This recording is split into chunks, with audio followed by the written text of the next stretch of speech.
সহ আবেদনটি করি এবং যমুনা ব্যাংকের কাছে আমি কৃতজ্ঞতা প্রকাশ করি আমাকে সিলেক্ট করার জন্য। আজকের এই অনুষ্ঠানে আমি যমুনা ব্যাংক ফাউন্ডেশনের প্রতি এবং বিশেষভাবে যমুনা ব্যাংক ফাউন্ডেশনের চেয়ারম্যান আলহাজ নূর মোহাম্মদ স্যারের প্রতি আন্তরিক কৃতজ্ঞতা প্রকাশ করছি।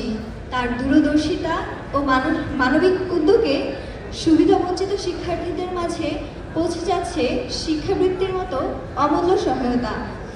এই শিক্ষাবৃত্তিটি আমাদের শুধু আর্থিক সহায়তায় দিচ্ছে না, বরং আমাদের স্বপ্ন পূরণের পথে এগিয়ে যেতে অনুপ্রেরণা যোগাচ্ছে।